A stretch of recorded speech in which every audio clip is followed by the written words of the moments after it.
Hello दोस्तों, आपका बहुत बहुत स्वागत है आपके अपने चैनल एमपी ऑनलाइन स्टडी पर। जैसे कि आपको पता है, आज की जो हमारी वीडियो रहने वाली है भारतीय संविधान से रिलेटेड इम्पोर्टेंट 30 क्वेश्चन पर जो है हम डिस्कशन करने वाले हैं। ऑलरेडी हमने 4 वीडियो इस पर अपलोड की हुई हैं, तो अगर आपने वो वीडियो नहीं देखी है तो प्ले लिस्ट में जाके वो वीडियो आप ज़रूर देखें।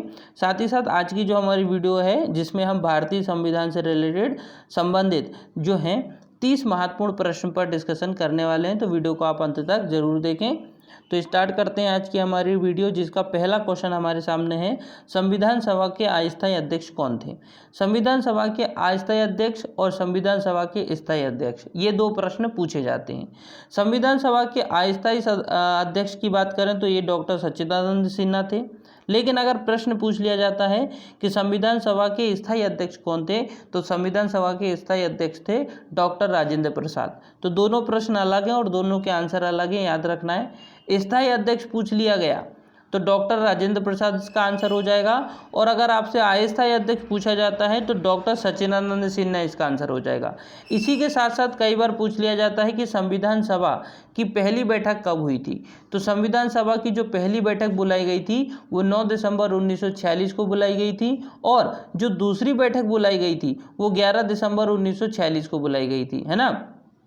तो याद रखना, ये 2 बैठक 9 दिसंबर 1946 और 11 दिसंबर 1946, ये 2 बैठक बुलाई गई थी। और स्थायी अध्यक्ष पूछ लिया जाता है कि संविधान सभा के स्थायी अध्यक्ष कौन थे, तो डॉक्टर राजेंद्र प्रसाद। और संविधान सभा के अस्थायी अध्यक्ष कौन थे, तो आंसर आ जाएगा डॉक्टर सच्चिदानंद सिन्हा। नेक्स्ट क्वेश्चन की बात करते हैं जो है हमारे पास, भारत का राष्ट्रपति किसी ऐसे प्रश्न पर जिसमें विधि और तथ्य के प्रश्न अंतर्ग्रस्त हो किससे परामर्श प्राप्त कर सकता है। कहने का मतलब यह है कि अगर राष्ट्रपति जी चाहें तो किसी टॉपिक पर वो किससे सलाह मांग सकते हैं, किसी भी विषय पर किससे सलाह मांग सकते हैं। राष्ट्रपति जी अगर किसी प्रश्न में दुविधा में हैं, अगर वो प्रश्न कानूनी उलझनों में उलझा हुआ है, अगर वो प्रश्न तथ्यों पर आधारित है, अगर उस प्रश्न का आंसर देने के लिए राष्ट्रपति जी को किसी की सलाह लेने की ज़रूरत है, तो राष्ट्रपति जी किसकी सलाह ले सकते हैं, तो राष्ट्रपति जी सर्वोच्च न्यायालय की सलाह ले सकते हैं। अगर राष्ट्रपति जी के पास कोई ऐसा प्रश्न है जिसका आंसर कानून से संबंधित है, जिसका आंसर तथ्यों पर आधारित है, और ऐसे प्रश्न का आंसर राष्ट्रपति जी अगर किसी से सलाह मांगना चाहें, किसी से परामर्श मांगना चाहें, तो किससे परामर्श मांग सकते हैं, सर्वोच्च न्यायालय से मांग सकते हैं। लेकिन सर्वोच्च न्यायालय अगर राष्ट्रपति जी को कोई सलाह देते हैं तो ये राष्ट्रपति जी के ऊपर डिपेंड करता है कि उनको सलाह मानना है या सलाह नहीं मानना है। मतलब सलाह मानने के लिए बाध्य नहीं होंगे राष्ट्रपति जी। अगर सर्वोच्च न्यायालय राष्ट्रपति जी को कोई सलाह देते हैं किसी भी टॉपिक पर, जब राष्ट्रपति जी उनसे सलाह मांगेंगे तब सर्वोच्च न्यायालय सलाह देंगे। लेकिन सर्वोच्च न्यायालय की दी गई सलाह राष्ट्रपति जी को मानना है या नहीं मानना है, ये उनके ऊपर ही डिपेंड करता है। ठीक है, तो ये चीज़ याद रखना। नेक्स्ट क्वेश्चन की बात करते हैं जो है हमारे पास, अखिल भारतीय कांग्रेस ने किस वर्ष यह प्रस्ताव पारित किया कि भारत की जनता स्वयं बिना किसी विदेशी हस्तक्षेप के अपने संविधान का निर्माण करेगी। यहाँ पर बात हो रही है अखिल भारतीय कांग्रेस ने किस वर्ष यह प्रस्ताव पारित कर दिया, किस वर्ष यह प्रस्ताव पारित कर दिया कि अब भारत की जनता स्वयं बिना किसी विदेशी हस्तक्षेप के, कोई भी विदेशी हस्तक्षेप नहीं होगा, और भारत की जनता स्वयं के संविधान का निर्माण कर सकती है। ऐसी परमिशन कब दी गई, ऐसी परमिशन कब मिली हमको, तो ये परमिशन मिली थी 1936 में। 1936 में हमारे पास ये परमिशन आ चुकी थी कि अब भारत की जनता, भारत के लोग अपने स्वयं के संविधान का निर्माण कर सकते हैं बिना किसी विदेशी हस्तक्षेप के। ठीक है, तो ये चीज़ याद रखना, ये जो हमको परमिशन मिली थी, प्रस्ताव पारित हुआ था 1936 में। नेक्स्ट क्वेश्चन की बात करते हैं जो है हमारे पास, मौलिक अधिकारों की सुरक्षा हेतु न्यायालय कितने प्रकार के लेख जारी कर सकता है। देखिए हमारे पास क्या है, मौलिक अधिकार। अगर आपके मौलिक अधिकारों को कोई छीनता है, अगर मान लो आपके मौलिक अधिकारों का कोई उल्लंघन करता है, यहाँ तक कि सरकार भी अगर आपके मौलिक अधिकारों को छीनती है, तो उसके लिए हमारे पास क्या है, 5 रिट जारी कर सकते हैं हम। वो 5 रिट जारी करने की शक्ति किसके पास है, उच्च न्यायालय के पास है ना, न्यायालय के पास होती है। न्यायालय चाहे तो उन 5 रिट को जारी कर सकते हैं जिससे हमारे मौलिक अधिकार हमसे कोई ना छीन पाए। और इसी रिट को, इन 5 रिट को संविधान की आत्मा कहा है डॉक्टर भीमराव अंबेडकर जी ने। 5 रिट, जिसको हम लेख भी बोलते हैं। लेकिन ये जो 5 रिट होती है ना, इनको जारी करने का अधिकार किसके पास है? न्यायालय के पास है ना। तो टोटल कितने लेख जारी कर सकता है? 5 प्रकार के लेख या रिट जारी कर सकता है न्यायालय, ठीक है, जब कोई आपके मौलिक अधिकारों को छीनता है तब। नेक्स्ट क्वेश्चन की बात करते हैं जो है हमारे पास, किस प्रधानमंत्री के कार्यकाल में दल बदल विरोधी विधेयक पास हुआ था? देखिए, मैंने आपको ऑलरेडी बताया था कि कोई भी राजनेता, कोई भी नेता क्या करते हैं? दल बदलते हैं। दल बदलते हैं क्यों? ताकि वो अच्छी पार्टी में जा सकें, जिसकी सरकार है उस पार्टी में जा सकें। तो क्या होता है, इससे दल बदल कुछ ज़्यादा होने लग जाता है, लोग ज़्यादा पार्टियां चेंज करते हैं। इसको रोकने के लिए दल बदल विरोधी विधेयक लाया गया था, ठीक है, जिससे कम लोग जो हैं वो पार्टी चेंज करें, ज़्यादा लोग पार्टी चेंज ना करें, ठीक है। उसमें बहुत ज़्यादा कन्फ्यूज़न क्रिएट हो जाता है, तो पार्टी लोग कम चेंज करें, इसके लिए एक दल बदल विरोधी विधेयक लाया गया था। तो ये विधेयक किस प्रधानमंत्री के समय लाया गया था? उस समय जो प्रधानमंत्री थे वो थे राजीव गांधी के कार्यकाल में। जिस समय राजीव गांधी थे उसी समय ये विधेयक लाया गया था कि दल बदल विरोधी विधेयक, कि लोग अब अपना दल ना बदलें, ठीक है। उसके लिए बहुत सारी कंडीशन रखी गई कि अगर आप दल बदलना चाहते हैं तो आपको आपके पद से इस्तीफा देना पड़ेगा। कोई बीजेपी का कांग्रेस में जाना चाहता है, कांग्रेस का बीजेपी में जाना चाहता है, तो फिर उसको क्या करना पड़ेगा? अपना पद त्यागना पड़ेगा, तब जाके ही वो दल बदल कर सकते हैं। तो ये राजीव गांधी के समय लाया गया था। नेक्स्ट क्वेश्चन की बात करते हैं जो है हमारे पास, प्रथम पंचायती राज व्यवस्था का उद्घाटन पंडित जवाहरलाल नेहरू ने 2 अक्टूबर 1959 को किस स्थान पर किया था? यहाँ से बहुत सारे प्रश्न बनते हैं। पहला प्रश्न, प्रथम पंचायती राज्य व्यवस्था का उद्घाटन किसने किया? आंसर आएगा पंडित जवाहरलाल नेहरू ने किया। प्रथम पंचायती राज व्यवस्था का उद्घाटन पंडित जवाहरलाल नेहरू ने कब किया? तो आंसर आएगा 2 अक्टूबर 1959 को किया। 3 प्रश्न यहाँ से बन जाते हैं। पंचायती राज व्यवस्था का उद्घाटन पंडित जवाहरलाल नेहरू ने किया, कब किया? तो 2 अक्टूबर 1959 को किया। प्रश्न यहाँ पर तीसरा ये बन रहा है कि किस स्थान पर किया। आपको स्थान बताना है कि ये जो पंचायती राज व्यवस्था का उद्घाटन हुआ था पंडित जवाहरलाल नेहरू ने किया था, कहाँ किया था? तो ये नागौर, और ये नागौर कहाँ आता है? राजस्थान में आता है। मतलब नागौर राजस्थान में पंचायती राज व्यवस्था का उद्घाटन पंडित जवाहरलाल नेहरू द्वारा किया गया था 2 अक्टूबर 1959 को। तो नागौर राजस्थान याद रखना, ठीक है। नेक्स्ट क्वेश्चन की बात करते हैं जो है हमारे पास, लोकसभा का कोरम कुल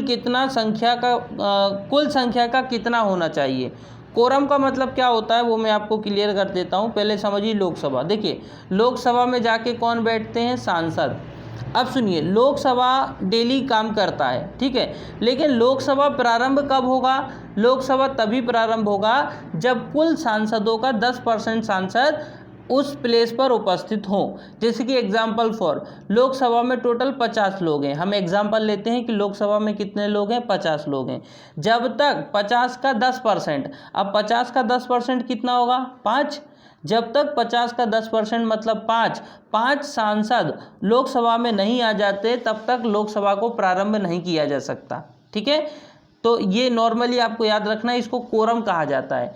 मतलब 1/10 कोरम पूरा होना चाहिए, इसको कोरम कहते हैं। अगर मान लीजिए विधानसभा में 100 व्यक्ति हैं, है ना, अब अगर मान लीजिए लोकसभा में 100 व्यक्ति हैं, तो 100 व्यक्ति का मतलब 100 सांसद हैं, लोकसभा में 100 सांसद हैं, तो 100 सांसद का 10% कितना होगा? 10। अब जब तक 10 सांसद लोकसभा में नहीं आ जाते तब तक की लोकसभा को प्रारंभ नहीं किया जा सकता, ठीक है। उसको बोलते हैं कोरम पूरा करना। तो ये कोरम पूरा कैसे होगा? 1/10 से होगा। कितने भी आपके सदस्य क्यों ना हो, उसका 10% जब तक सदस्य उपस्थित नहीं हो जाते तब तक लोकसभा को प्रारंभ नहीं किया जा सकता। इसको कोरम कहा जाता है। तो 1/10 कोरम पूरा होना चाहिए। नेक्स्ट क्वेश्चन की बात करते हैं। राज्य स्तर पर मंत्रियों की नियुक्ति कौन करता है? राज्य स्तर पर बात हो रही है, नॉट केंद्र के स्तर पर बात हो रही है।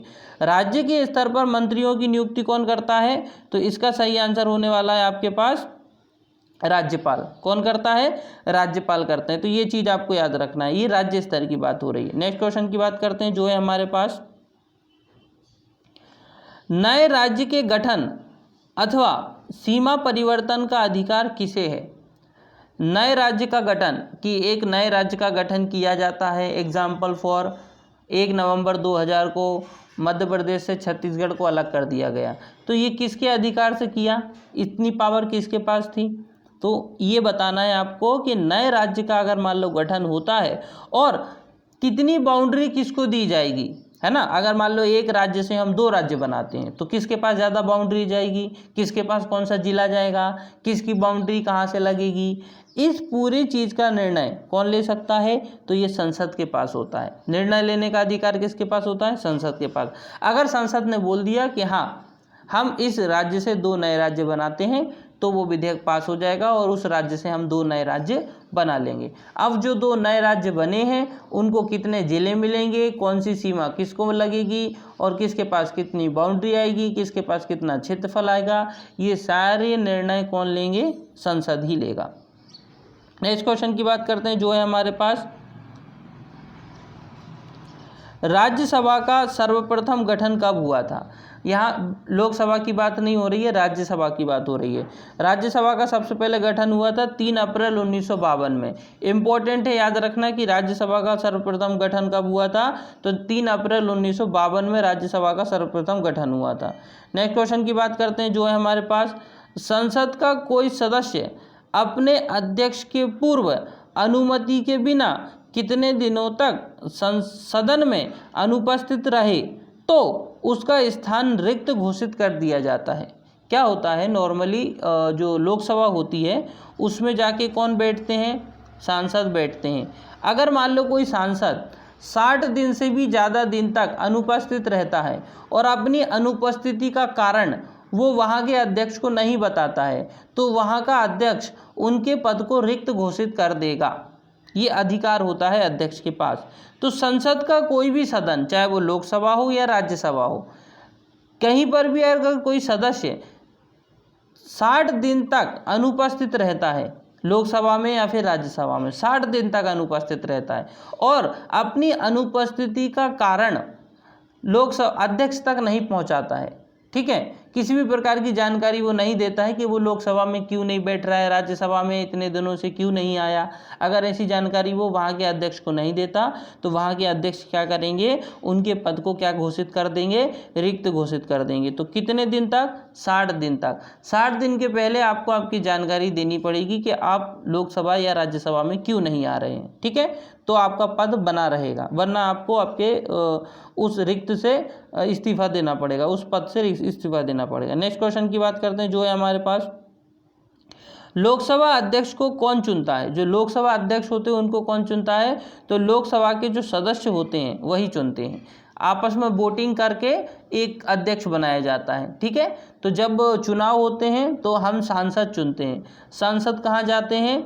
लोकसभा में जाते हैं। लोकसभा में जाके जितने भी सांसद लोकसभा में होते हैं वो आपस में मिलके एक व्यक्ति को क्या चुन लेते हैं? एक व्यक्ति को लोकसभा का अध्यक्ष चुन लेते हैं। तो लोकसभा के सदस्य ही लोकसभा का अध्यक्ष चुनते हैं, ठीक है, याद रखना। नेक्स्ट क्वेश्चन की बात करते हैं जो है हमारे पास, केंद्र सरकार का संवैधानिक प्रधान कौन होता है?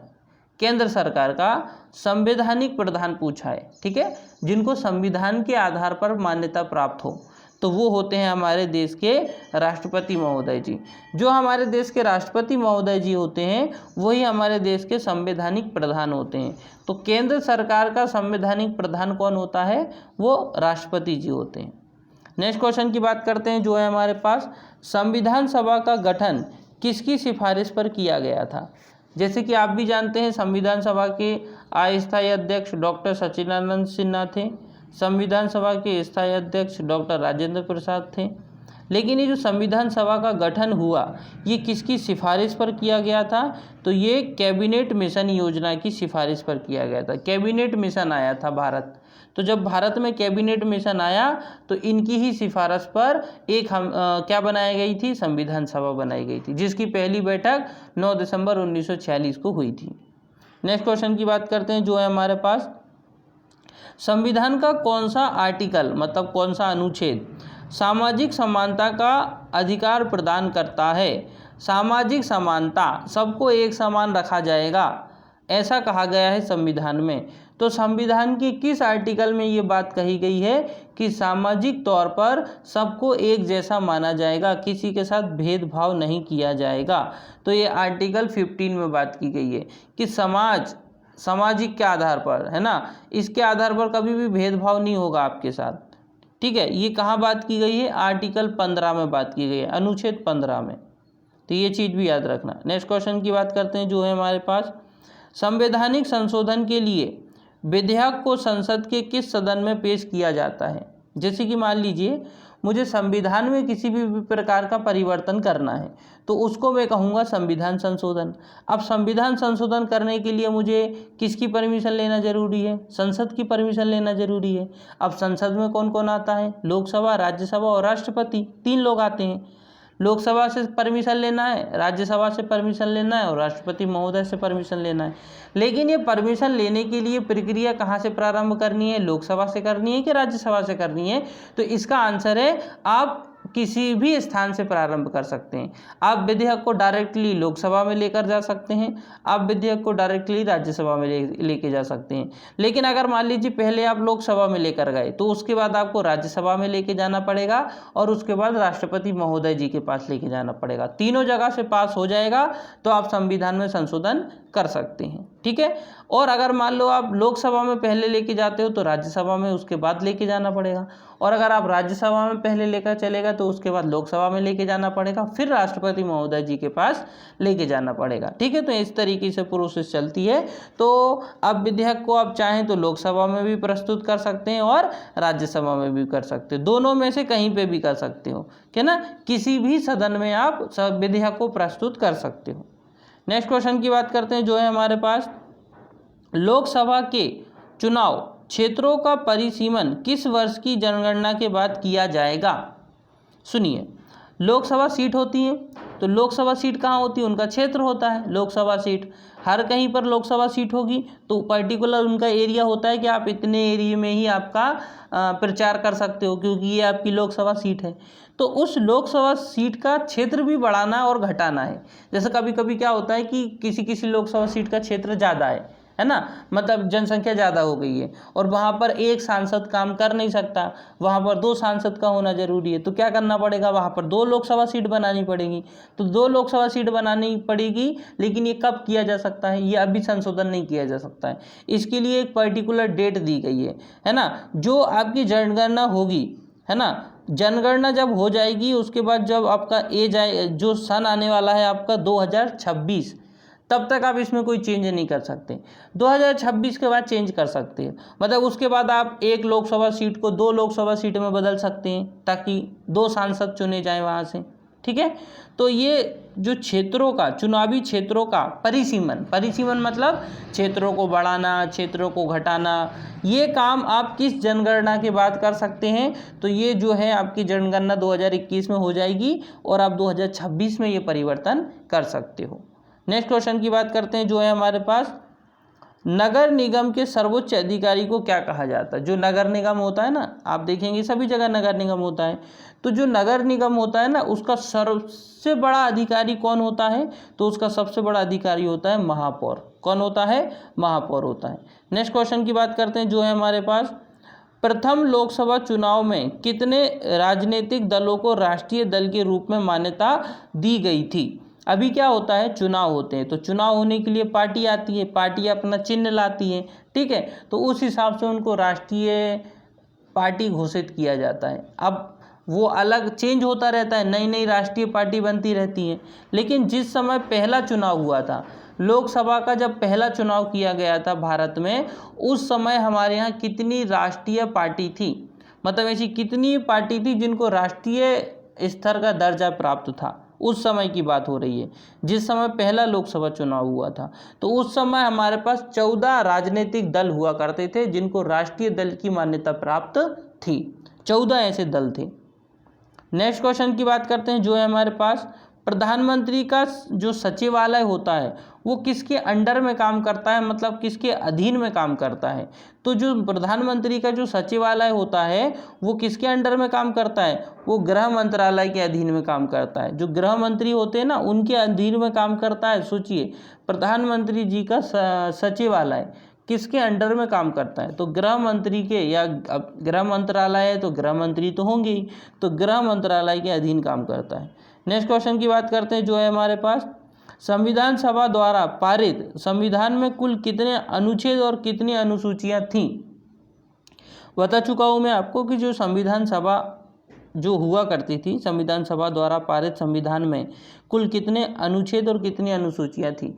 जिस समय भारत का संविधान लागू हुआ 26 जनवरी 1950, उस समय भारत में 395 अनुच्छेद हुआ करते थे। संविधान में 395 अनुच्छेद हुआ करते थे और अनुसूचियां हुआ करती थी 12।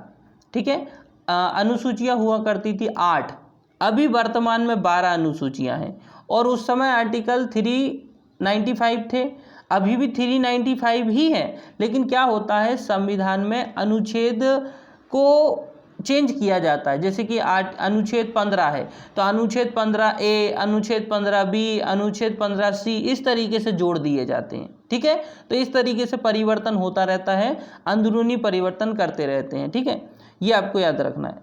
तो इसका आंसर क्या हो जाएगा कि 395 तो अनुच्छेद थे उस समय और अनुसूचियां कितनी थी, 8 थी, वर्तमान में 12 है। ठीक है, उस समय जब पहला अगर हम संविधान लागू हुआ था उस समय की बात हो रही है। नेक्स्ट क्वेश्चन की बात करते हैं जो है हमारे पास, भारतीय संविधान कितने भागों में विभाजित है। तो बता चुका हूँ, टोटल आपको 22 भाग देखने को मिलेंगे। टोटल 22 भागों में, मतलब ये 395 जो अनुच्छेद है ना उसको 22 भागों में बांटा हुआ है। तो ऐसे टोटल 22 भाग हैं। नेक्स्ट क्वेश्चन की बात करते हैं जो है हमारे पास, संविधान के अनुच्छेद 24 के अंतर्गत कितने वर्षों से कम आयु वाले किसी बालक को कारखानों, खानों या किसी अन्य जोखिम भरे काम में नियुक्त नहीं किया जा सकता। कहने का मतलब ये है कि जो छोटे बच्चे हैं, है ना, छोटे बच्चे हैं, उनको हम नॉर्मली फैक्ट्री, नॉर्मली कारखाने, होटल वगैरह में जॉब नहीं दे सकते हैं। ठीक है, वो कानूनी अपराध है। तो संविधान के किस अनुच्छेद में ये बात कही गई है, तो ये 24 में कही गई है। लेकिन आपसे ये पूछा जा रहा है कि किस उम्र तक के बच्चों को, किस उम्र तक के बच्चों को किसी बड़े कारखाने, होटल, फैक्ट्री, दुकान ऐसी जगह पर काम नहीं दिया जाएगा। तो ये नहीं दिया जाएगा 14 वर्ष। 14 वर्ष से छोटे बच्चों के लिए हम कारखानों में, दुकानों में ऐसी जोखिम भरे काम में नियुक्त नहीं कर सकते, जॉब नहीं दे सकते। ये ऐसी बात कही गई है अनुच्छेद 24 में। ठीक है, याद रखना। नेक्स्ट क्वेश्चन की बात करते हैं जो है हमारे पास, भारतीय संविधान के अनुसार भारत का स्वरूप कैसा है। भारतीय संविधान के अनुसार भारत का स्वरूप कैसा है, तो भारत का स्वरूप संघीय राज्य है। कैसा है, संघीय राज्य। क्यों, क्योंकि हमारा देश राज्यों से मिलकर बना हुआ है ना, इसलिए हम उसको संघीय राज्य कहते हैं। संघ मतलब केंद्र, है ना, तो हमारा देश कैसे मिलकर बना है, संघीय राज्यों से। छोटे छोटे राज्य हैं उनसे मिलकर हमारा देश बना हुआ है। तो भारतीय संविधान के अनुसार भारत का स्वरूप कैसा है, संघीय राज्य है। नेक्स्ट क्वेश्चन की बात करते हैं जो है हमारे पास, स्वतंत्र भारत के प्रथम भारतीय गवर्नर जनरल कौन थे। स्वतंत्र भारत जब जैसे ही स्वतंत्र हुआ उसके प्रथम भारतीय गवर्नर जनरल कौन थे। यह दो चीज़ याद रखना, स्वतंत्र भारत पूछें और भारतीय गवर्नर जनरल पूछें तभी ये आंसर देना, वरना आपका आंसर गलत हो जाएगा। अगर भारतीय नहीं होगा तो आंसर कुछ और होगा। यहाँ पूछा जा रहा है स्वतंत्र भारत के प्रथम भारतीय गवर्नर जनरल कौन थे, तो उसका सही आंसर है चक्रवर्ती राजगोपालाचारी। चक्रवर्ती राजगोपालाचारी ये स्वतंत्र भारत के भारतीय गवर्नर जनरल थे। ठीक है, भारतीय गवर्नर जनरल, ये आप याद रखना, स्वतंत्र भारत के। तो ये कौन थे, चक्रवर्ती राजगोपालाचारी। नेक्स्ट क्वेश्चन की बात करते हैं जो है हमारे पास, मताधिकार के लिए न्यूनतम आवश्यकता आयु 21 वर्ष से हटाकर 18 वर्ष किस संविधान संशोधन द्वारा की गई? पहले क्या होता था कि नॉर्मली चुनाव जब होते थे तो वोटिंग डालने की परमिशन केवल 21 वर्ष तक के ही व्यक्तियों को हुआ करती थी। वर्तमान में 18 वर्ष तक के व्यक्ति वोट डाल सकते हैं। तो ये संशोधन किया गया था। पहले 21 वर्ष तक ही डाल सकते थे, लेकिन अब तो 18 वर्ष तक के बच्चे जो है नॉर्मली वयस्क जो हैं वो वोट डाल सकते हैं। तो ये परिवर्तन हुआ संविधान में। कब किया गया था ये संशोधन, संविधान संशोधन? ये किया गया था 61वां संविधान संशोधन। 61वें संविधान संशोधन द्वारा ये रूल लाया गया कि अब 21 वर्ष नहीं, अब 18 वर्ष के व्यक्ति वोट डाल सकते हैं। ये 61वें संविधान संशोधन में ऐसा किया गया था। नेक्स्ट क्वेश्चन की बात करते हैं जो है हमारे पास, राष्ट्रपति पर महाभियोग का आरोप संसद के किस सदन द्वारा लगाया जाएगा? मतलब राष्ट्रपति जी पर महाभियोग लगाया जाता है, और महाभियोग मतलब राष्ट्रपति जी को उनके पद से हटाया जाना। लेकिन राष्ट्रपति जी को उनके पद से हटाए जाने के लिए हमको पहले 14 दिन पहले उनको क्या करना पड़ता है? नोटिस जारी करना पड़ता है कि हम आपके पद से हटा रहे हैं या हम आपके ऊपर महाभियोग चला रहे हैं। ये पहले इन्फॉर्मेशन उनके पास पहुंचाई जाती है 14 दिन पहले। लेकिन उसके लिए एक विधेयक आता है, ठीक है। राष्ट्रपति जी के ऊपर महाभियोग चलाने के लिए, राष्ट्रपति जी के ऊपर उनको पद से हटाने के लिए विधेयक लाया जाता है। तो ये विधेयक कहाँ लाया जाएगा? लोकसभा में लाया जाएगा कि राज्यसभा में लाया जाएगा? ये प्रश्न पूछा जा रहा है। तो इसका सही आंसर है संसद के किसी भी सदन में लाया जा सकता है। लोकसभा में भी लाया जा सकता है, राज्यसभा में भी लाया जा सकता है। ऐसा कोई परफेक्ट नहीं है कि आपको लोकसभा में ही लाना पड़ेगा या राज्यसभा में भी। विधेयक राष्ट्रपति जी को उनके पद से हटाने के लिए जो महाभियोग चलाया जाता है वो लोकसभा से भी शुरू किया जा सकता है, राज्यसभा से भी शुरू किया जा सकता है। सो संसद के किसी भी सदन से प्रारंभ किया जा सकता है महाभियोग। नेक्स्ट क्वेश्चन की बात करते हैं जो है हमारे पास, संविधान के किस अनुच्छेद द्वारा राष्ट्रपति को अध्यादेश जारी करने की शक्ति प्रदान की गई है? मैंने आपको बताया था कि राष्ट्रपति जी के पास पावर है कि वो लोकसभा को भंग कर सकते हैं, ठीक है। फिर राष्ट्रपति जी के पास पावर है कि वो अध्यादेश जारी कर सकते हैं, जिसके द्वारा वो कानून बना सकते हैं। तो अध्यादेश जारी कौन कर सकता है? राष्ट्रपति महोदय जी कर सकते हैं। लेकिन ये अध्यादेश जारी करने के लिए किस आर्टिकल का इस्तेमाल करते हैं? वो कौन सा पावर इस्तेमाल करते हैं? तो अनुच्छेद 123 का इस्तेमाल करते हैं। संविधान के अनुच्छेद 123 में ये लिखा गया है कि हमारे देश के राष्ट्रपति जी अध्यादेश जारी कर सकते हैं, ठीक है। लेकिन वो अध्यादेश कब तक चलेगा? वो अध्यादेश केवल चलेगा 6 सप्ताह तक, मतलब 42 दिन तक, 42 डेज तक।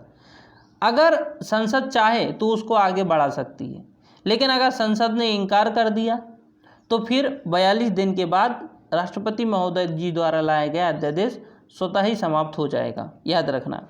तो किसके द्वारा लाते हैं वो अध्यादेश? 123 आर्टिकल का इस्तेमाल करते हैं वो। नेक्स्ट क्वेश्चन की बात करते हैं जो है हमारे पास, मूल संविधान में राज्यों के 4 अलग अलग प्रवर्गों को समाप्त करने के लिए किसकी अध्यक्षता में राज्य पुनर्गठन आयोग का गठन किया गया था? पता है इसका आंसर आपको? मूल अधिकारों में राज्यों के 4 अलग अलग प्रभागों को समाप्त करने के लिए किसकी अध्यक्षता में राज्य पुनर्गठन आयोग का गठन किया गया था? राज्य पुनर्गठन आयोग के अध्यक्ष कौन थे? तो फजल अली थे। तो इनकी ही अध्यक्षता में राज्य पुनर्गठन आयोग का गठन किया गया था, क्योंकि उसके अध्यक्ष भी कौन थे? फजल अली ही थे। राज्य पुनर्गठन आयोग के अध्यक्ष कौन थे? फजल अली थे, ठीक है, याद रखना है। नेक्स्ट क्वेश्चन की बात करते हैं जो है हमारे पास, संपत्ति का अधिकार किस प्रकार का अधिकार है? जो संपत्ति का अधिकार है ना, पहले वो मौलिक अधिकार हुआ करता था, लेकिन अब वो मौलिक अधिकार नहीं रहा है। अब उसको क्या कर दिया? वैधानिक अधिकार बना दिया है। संपत्ति का अधिकार पहले आपका मौलिक अधिकार था, लेकिन अब वैधानिक अधिकार है। तो ये चीज़ भी आपको याद रखना है, ठीक है। तो इसी के साथ आज के हमारे 30 क्वेश्चन यहीं पर कंप्लीट होते हैं। अगर अभी तक आपने हमारे चैनल को सब्सक्राइब नहीं किया है तो चैनल को सब्सक्राइब करें।